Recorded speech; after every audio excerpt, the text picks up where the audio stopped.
Presiden Amerika Serikat Donald Trump mengatakan Ukraina harus menyetujui rencana perdamaian yang didukung Amerika Serikat untuk menghentikan invasi Rusia.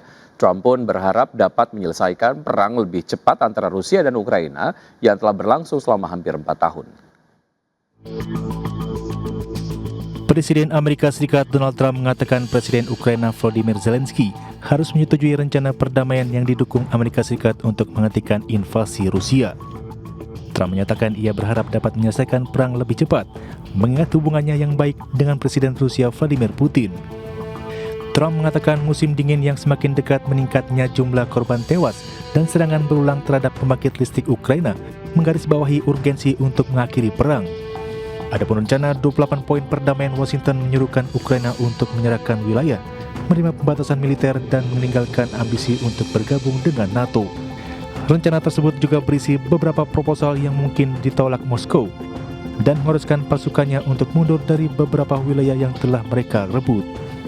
Sementara itu, Presiden Rusia Vladimir Putin yang sebelumnya menolak untuk mengalah pada tuntutan teritorial dan keamanan utama Rusia mengatakan bahwa rencana Amerika dapat menjadi dasar resolusi akhir untuk konflik yang telah berlangsung hampir 4 tahun. Di sisi lain, Zelensky memperingatkan bahwa Ukraina berisiko kehilangan martabat dan kebebasannya atas rencana perdamaian Amerika Serikat yang mendukung tuntutan-tuntutan utama Rusia. Berbagi sumber untuk ID Action. Sementara itu, Menteri Keuangan Amerika Serikat Scott Bessent menyatakan bahwa penutupan pemerintahan selama 43 hari telah menimbulkan kerugian permanen sebesar 11 miliar dolar bagi ekonomi Amerika Serikat. Meski demikian, ia optimistis terhadap prospek pertumbuhan tahun 2026 seiring pelonggaran suku bunga dan pemotongan pajak. Bessent mengatakan beberapa sektor ekonomi Amerika Serikat yang sensitif terhadap suku bunga, termasuk sektor perumahan, mengalami resesi, tetapi ia tidak melihat risiko pertumbuhan negatif untuk keseluruhan perekonomian. Ia menegaskan bahwa inflasi lebih dipengaruhi oleh sektor jasa, bukan tarif luas yang diterapkan Presiden Donald Trump, dan memperingatkan harga energi yang lebih rendah akan menurunkan harga secara lebih luas. Bessent pun merujuk pada data positif pada tahun 2025 di bulan Oktober, termasuk penurunan harga energi dan kenaikan penjualan rumah, serta menegaskan bahwa pemerintah bekerja keras untuk menekan inflasi. Dari bursa global, pemirsa, bursa saham Wall Street rally pada Jumat pekan lalu di tengah investor yang meningkatkan spekulasi bahwa The Federal Reserve akan memangkas suku bunga pada bulan Desember mendatang. Sementara itu, meski menghijau pada perdagangan di hari Jumat, ketiga indeks utama mencatatkan kerugian pada pekan lalu di tengah kekhawatiran mengenai valuasi teknologi yang terlalu tinggi. Kita lihat data selengkapnya pada penutupan perdagangan di hari Jumat. Pemirsa, indeks Dow Jones Industrial Average yang naik 1,08% ke level 46.245, S&P 500 menguat 0,94% ke level 6.602 dan Nasdaq Composite yang naik 0,88% ke posisi 22.273. Ya, selanjutnya dari bursa Eropa, pemirsa, bursa ekuitas Eropa melemah pada hari Jumat pekan lalu dan mencatatkan penurunan mingguan karena kekhawatiran atas valuasi teknologi yang kembali mencuat, dan di saat yang sama saham pertahanan melemah di tengah tanda-tanda kemungkinan kemajuan menuju akhir perang Rusia dan Ukraina. Indeks Pan Eropa Stoxx 600 turun 0,3% ke level 562,1 poin. Sementara indeks DAX Jerman melemah 0,8% ke 23.091, sedangkan indeks FTSE 100 Inggris tercatat menguat 0,13% ke level 9.539. PT Timah Tbk memberikan sinyal awal mengenai kisaran rasio pembayaran dividen untuk tahun buku 2025. Ya, manajemen perseroan menyatakan bahwa rasio pembayaran dividen akan mengikuti keputusan pemegang saham, meskipun selama ini perseroan memiliki kisaran dividen payout ratio antara 30 hingga 40%.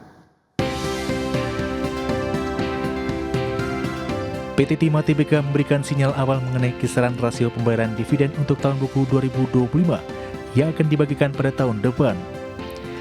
Presiden menyebut bahwa keputusan final akan ditetapkan dalam rapat umum pemegang saham 2026.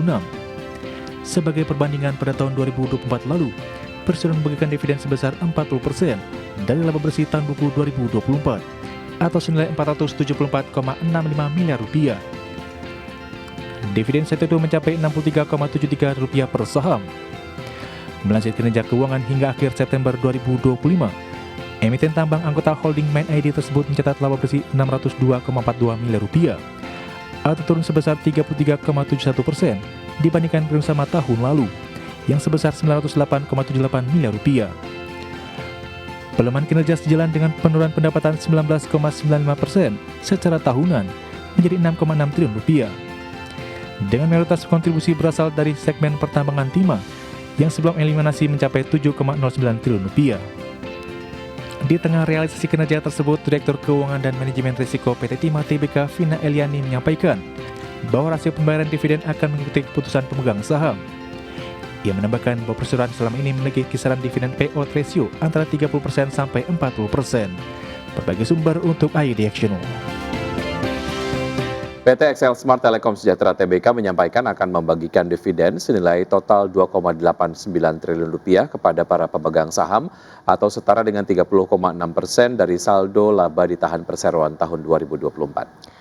Adapun dividen setara dengan Rp15 per saham, dividen ini akan dibagikan berdasarkan laporan kinerja tahun 2024 dengan saldo laba ditahan yang tidak dibatasi penggunaannya sebesar Rp9,46 triliun dan total ekuitas sebesar Rp26,22 triliun. Sementara itu, sebagai catatan, perseroan melaporkan pendapatan sebesar Rp34,39 triliun sepanjang tahun 2024 lalu.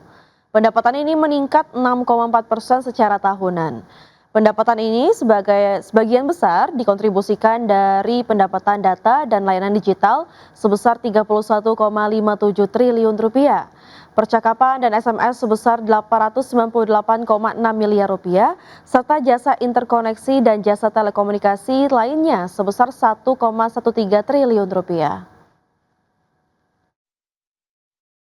Ya, PT Bumi Resources Tbk melakukan perubahan susunan direksi dan komisaris melalui RUPSLB yang digelar pada 19 November 2025. Ya, perubahan ini menghasilkan sejumlah pergantian pengurus inti perseroan. PT Bumi Resources Tbk atau Bumi menggelar rapat umum pemegang saham luar biasa atau RUPSLB pada tanggal 19 November 2025. Rapat dihadiri oleh 80% pemegang saham yang sah, sehingga memenuhi syarat quorum untuk mengambil keputusan.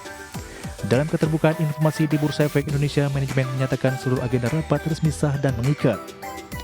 Dalam RUPSLB tersebut, para pemegang saham menerima dan menyetujui pengunduran diri Jin Pung Ma dari posisi komisaris. Selain itu, Ying Bing Yao He resmi mengundurkan diri dari jabatan direktur. Rapat juga menetapkan purna tugas ad hoc mitra dari direksi dan menyetujui pengangkatan Christopher Fong sebagai direktur baru yang bertugas hingga RUPST tahun 2030. Setelah perubahan tersebut, susunan Dewan Komisaris dan Direksi Bumi Resources mengalami penyesuaian. Posisi Presiden Komisaris diisi oleh Syarif Cicip Sutarjo, sementara Adikan Raga Bakri menjabat sebagai Presiden Direktur. Total terdapat 7 komisaris dan 12 direktur yang akan memimpin perseroan ke depan. Berbagai sumber untuk ID Action.